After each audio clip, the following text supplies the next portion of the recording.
Good morning प्यारे बच्चों, कैसे आप। स्वागत है आपका एक बार फिर क्लास 6 गणित में। और आज हम करने जा रहे हैं चैप्टर नंबर 11, जैसे आपको आपकी स्क्रीन के ऊपर यहाँ पे दिखाई दे रहा है प्यारे बच्चों। और चैप्टर का नाम तो आप जान ही गए होंगे, जिसका नाम है बीजगणित यानी कि अलजेब्रा।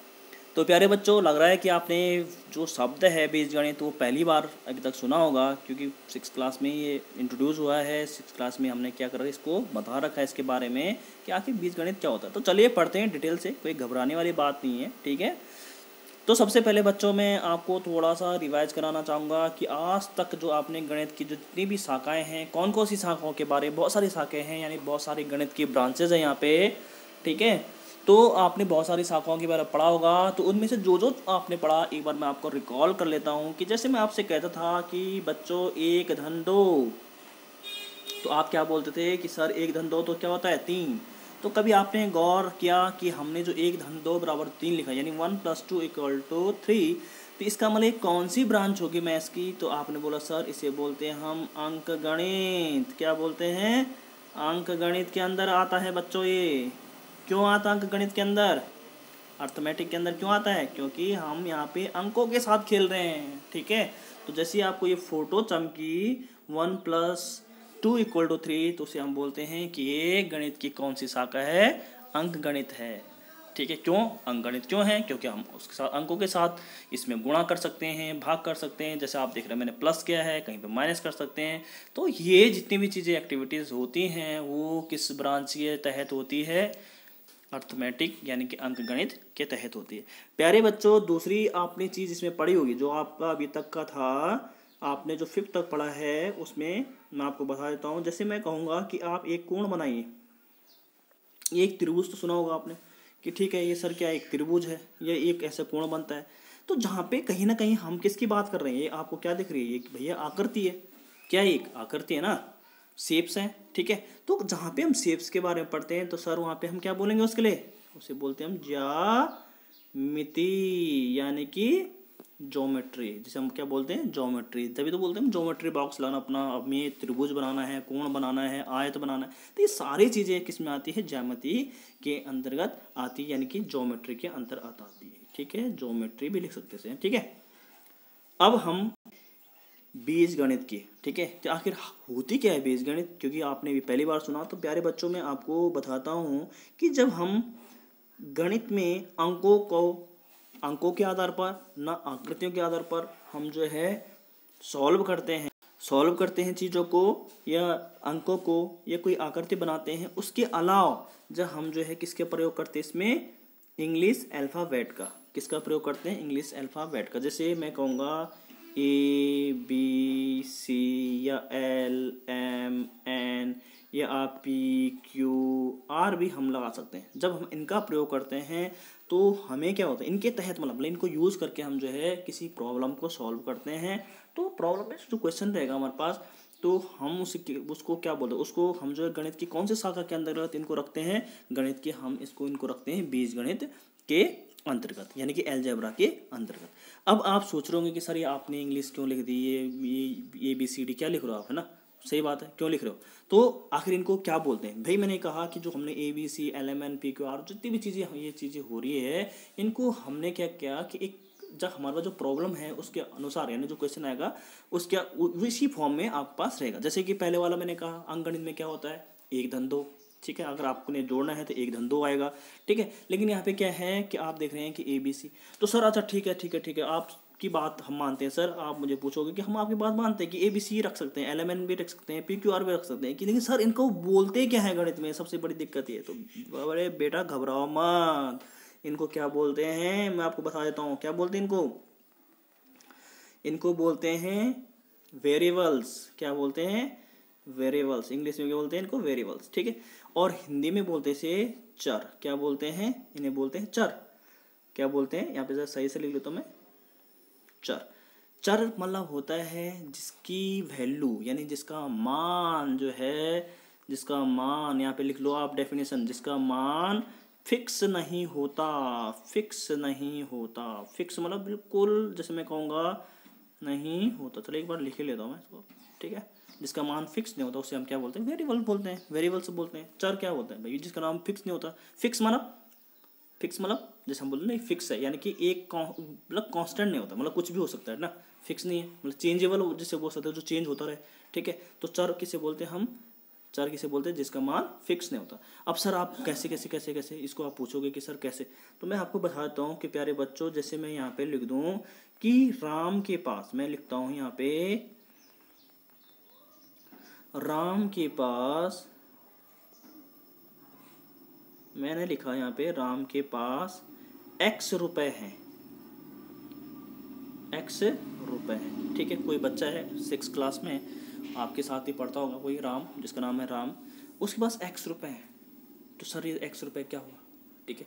तो मैंने कहने का मतलब ये है कि अगर मैं अंकगणित में बात करता तो मैं आपको फिक्स अमाउंट बताता कि भाई राम के पास 10 रुपये हैं, 20 रुपये हैं, 30 रुपये हैं, 40 रुपये हैं, 50 रुपये हैं। लेकिन यहाँ पे मैंने क्या बोल दिया, बीजगणित के अंतर्गत क्या बोल दिया कि राम के पास x रुपये। अब भैया x तो कुछ भी हो सकता है 1 रुपये हो सकता है 2 हो सकता है 3 रुपये हो सकता है 10 रुपये हो सकता है 50 रुपये हो सकता है 100 हो।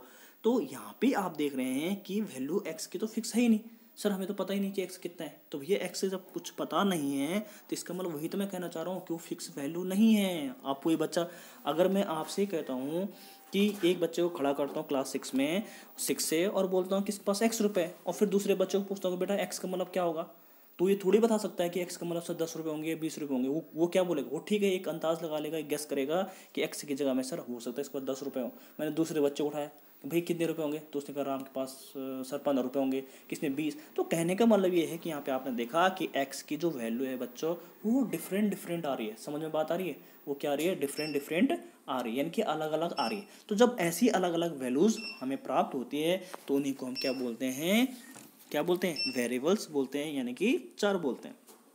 और अगर मैं ये कह दूं कि भाई राम के पास क्या है, राम के पास क्या है, राम के पास, चलते हैं दोबारा लिख लेता हूँ मैं कि राम के पास है 10 रुपये, राम के पास कितने हैं 10 रुपये हैं। तो आप तो अगर मैं किसी भी बच्चे को खड़ा करता हूँ और पूछता हूँ कि राम के पास कितने हैं, तो सबका आंसर क्या होगा, सर 10 रुपये हैं। दूसरे को उठाया उसने कहा 10 रुपये हैं, तीसरे बच्चे को उठाया उसने भी कहा 10 रुपये। तो इसका मतलब ये हुआ कि जो 10 तो क्या है, फिक्स है। तो इस फिक्स वैल्यू को क्या बोलते हैं, कांस्टेंट बोलते हैं। क्या बोलते हैं बच्चों, कांस्टेंट। इंग्लिश में क्या बोलते हैं, इंग्लिश में बोलते हैं कांस्टेंट।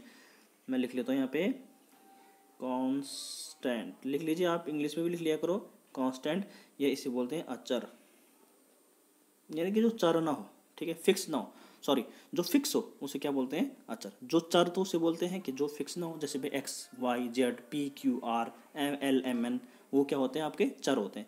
लेकिन कांस्टेंट यानी कि जैसे मैंने कहा 5 रुपये हैं राम के पास, 10 रुपये हैं या 20 रुपये, ये सब क्या वैल्यूज़ है, आपकी अचर कहलाएंगी, यानी कांस्टेंट वैल्यूज़ कहलाएंगे। तो सबसे जो बीजगणित का मेन फंडामेंटल है बच्चों, जो बीजगणित हम स्टार्ट करते हैं वो यहीं से करते हैं कि चर और अचर का ज्ञान आपको होना जरूरी है। तो समझ में बात आई, चर किसे बोलते हैं, जिसकी वैल्यू, जिसका मान जो है निश्चित नहीं होता, फिक्स नहीं होता। समझ में बात है, फिक्स मतलब निश्चित नहीं होता, ठीक है। वो एक्स वाई जेड हो सकता है, एल एम एन हो सकता है, ए बी सी हो सकता है, पी क्यू आर जो मैंने लिखा थे अंग्रेजी के आपके अल्फ़ाबेट लिखाए थे वो हो सकते हैं, ठीक है। और अचर क्या होता है, जैसे कि 5 रुपये 10 रुपये 20 50 100 1 करोड़, तो ये आपको बताया कि ये क्या है, फिक्स है। तो आज हमने सीखा चर और अचर के बारे में। अब पढ़ते हैं आपका नेक्स्ट टॉपिक की और। अब बच्चों हम सीखते हैं कुछ पैटर्न्स के बारे में जिन्हें हम बोलते हैं प्रतिरूप। तो जैसे माचिस की तिल्लियों से यहाँ पे 2 लड़कियां हैं जिनका नाम जैसे आपको स्क्रीन के ऊपर दिखाई दे रहा होगा, एक अमीना है और एक सरिता है, ठीक है। वो क्या कर रहे हैं कि माचिस की तिल्लियों के से कुछ पैटर्न बना रहे हैं। पैटर्न मीन्स होता है प्रतिरूप बना रहे हैं, ठीक है, ठीक है। उन्होंने क्या किया कि अंग्रेजी की, जैसे इसको रीड करिए, उन्होंने अंग्रेजी के वर्णमाला के अक्षरों के सरल प्रतिरूप बनाने का निर्णय लिया, ठीक है। जो अंग्रेजी के जो वर्णमाला होती है, जिनको मैं अल्फ़ाबेट कह रहा था अभी तक, उनके क्या करें, अंग्रेजी के जो अक्षर होते हैं उनको सरल प्रतिरूप बनाने के लिए एक निर्णय लिया, यानी पैटर्न बनाने की सोची, ठीक है। समझ बात आई। 2 बच्चे हैं अमीना और सरिता, उन्होंने क्या किया कि माचिस का बॉक्स लिया, उससे माचिस की तिल्लियाँ निकाली, ठीक है, और उनसे एक प्रतिरूप बनाना शुरू किया। प्रतिरूप मतलब होता है आपका पैटर्न बनाना शुरू किया, ठीक है। अब क्या किया कि अमीना ने 2 तिल्लियां लेकर, इसको रीड करते रहिए जैसे मैं कर रहा हूँ, अमीना 2 तिल्लियां लेकर अक्षर एल बनाती है। उसने क्या बनाया, इन दोनों ने अक्षर एल बनाया। अब ये देखो कि अक्षर एल बनाने में कितनी तिल्लियां खपत होगी, मतलब कितनी तिल्लियां लग सकती है एक पैटर्न बना। तो जैसे आपको दिख रहा है पहले वाले में कितनी तिल्लियां लगी, पहले वाले में कितनी तिल्ली, जैसे ये एल बना दिया तो पहले वाले में कितनी तिल्लियां लगी आप देख रहे हैं 2। दूसरे वाले में गिनो गिनो जरा, इस वाले में कितनी तिल्लियां लगी, 1 2 3 4, ठीक है 4। अगले वाले में 1 2 1 2 3 4 5 6, कितने लगी 6।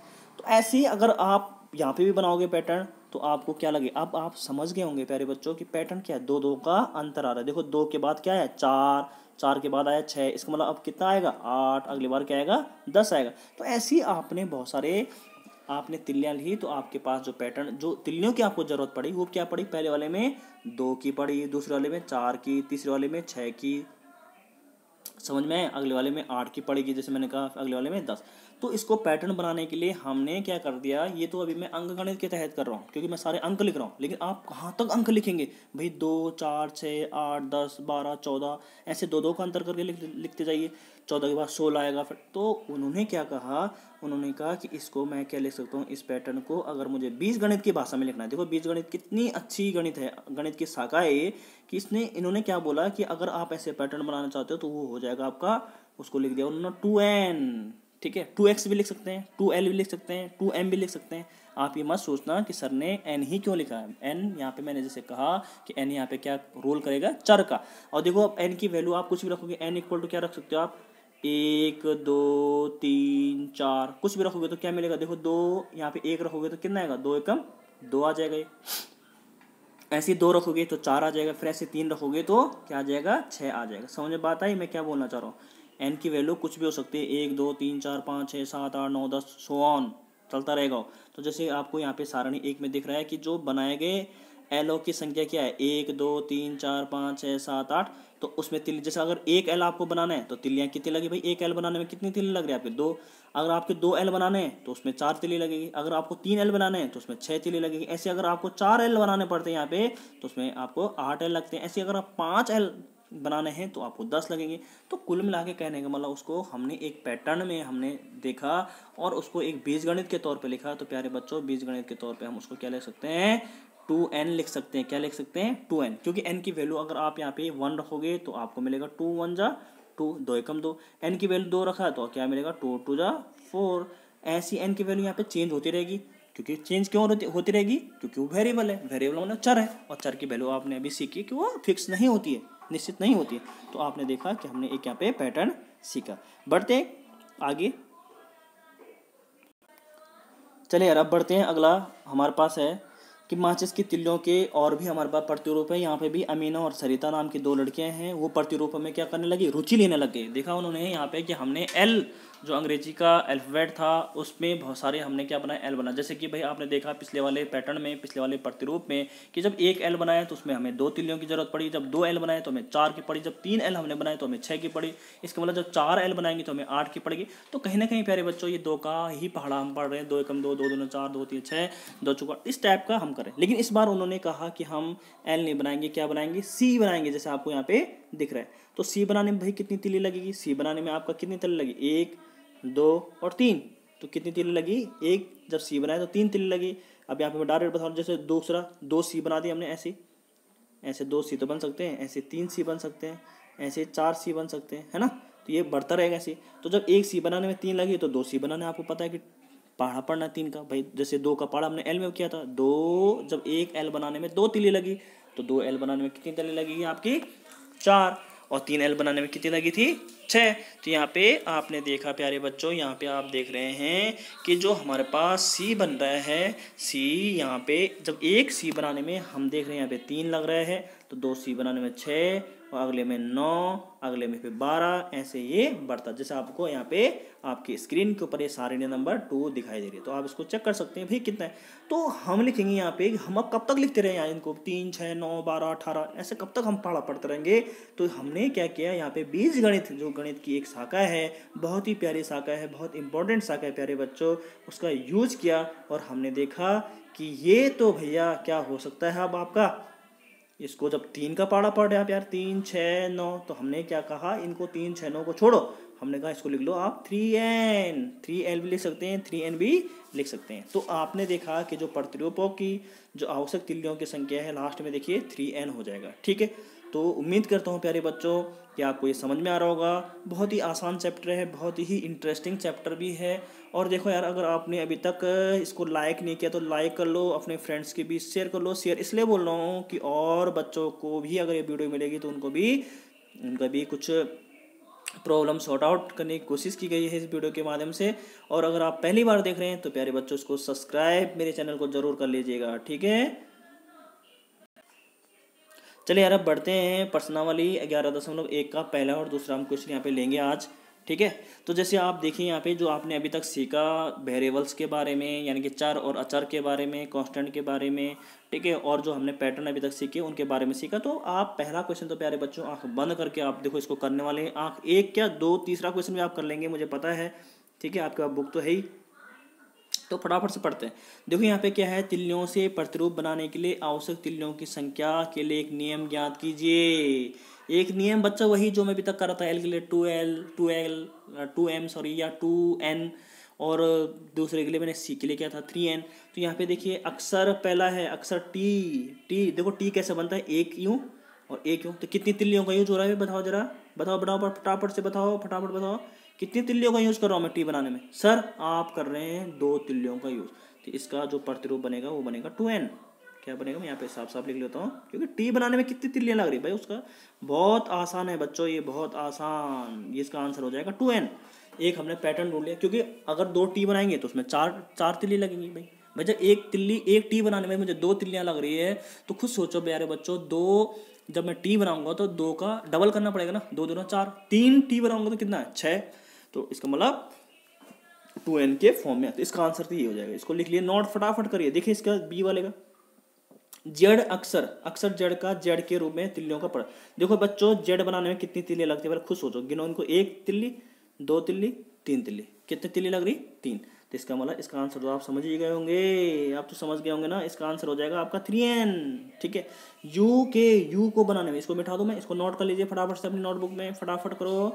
मैं देता हूँ एक आपको 2 सेकंड का टाइम, वैसे 2 सेकंड इसलिए बोल रहा हूँ, 2 सेकंड का टाइम तो बहुत कम होता है, लेकिन क्योंकि मैं साथ साथ आप नोट भी करते रहिए, ठीक है। सी देखिए, सी फटाफट से मैं इसको हटा देता हूँ। आप स्क्रीनशॉट ले सकते हैं अगर आपको लग रहा है कि वीडियो थोड़ा तेज़ है, मैं आपका ज़्यादा टाइम नहीं, क्योंकि अगर मैं लंबा यहाँ पर आपको लिखने के लिए दूंगा तो प्यारे बच्चों आपको पता है कि वीडियो बहुत लंबी हो जाएगी, ठीक है।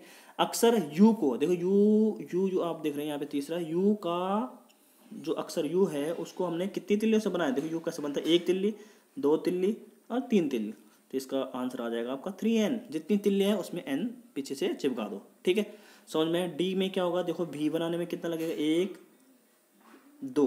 तो इसका मतलब भी बनाने में कितना लगेगा, देखो भी बनाने में ये 2n। तो ये आपके आंसर है, फटाफट नोट करते रहिए। अब देखिए यहाँ पे EFG में कितनी तिल्लियाँ लग रही है, उसमें n चिपका देना आपने, ठीक है। उम्मीद करता हूँ कि आपको क्लियर हो रहा होगा प्यारे बच्चों। ये फटाफट से क्वेश्चन नंबर 2 में आ जाएगी। बाकी के पार्ट जो है होमवर्क है, मैं सारे नहीं कराऊंगा, जो नहीं आएगा तो आप कमेंट बॉक्स में जरूर लिख सकते हैं कि कैसा करा। मुझे उम्मीद करता हूँ कि आपको लिखने की भी आवश्यकता नहीं पड़ेगी, क्योंकि आपको ये क्लियर हो रहा होगा, ठीक है। क्वेश्चन नंबर 2 पढ़ते हैं कि हम अक्सर LCF के प्रतिरूपों के लिए नियमों को पहले से जानते हैं, ठीक है, जानते हैं भाई। एल के लिए, सी के लिए हमें पता है कि नियम क्या है भाई। एल के लिए कितना हो, एल कितनी तिल्लियों से मिलकर बना है, 2 तिल्लियों से, तो 2n आ जाएगा। सी कितनी तिल्लियों से बना है, तो 3, तो 3n आ जाएगा। एफ कितनी तिल्लियों से बना है, फिर तो 2, तो 2n आ जाएगा। इनके तो हम नियम जानते हैं भाई, जो जितनी तिल्लियों से मिलकर बना है उस पर पीछे से n को चिपका दो। वो फोटो आपकी समझ में आ जाएगी, देखो फोटो दिख रही, समझ में आ रही फोटो जो मैंने लिख रखी है यहाँ पे। अगला देखिए आप, इस क्वेश्चन को थोड़ा आगे बढ़ते हैं। देखिए भाई ऊपर प्रश्न संख्या 1 में देखो, ऊपर की बात कर रहा है, यानी इस वाले क्वेश्चन की बात कर रहा है, ठीक है।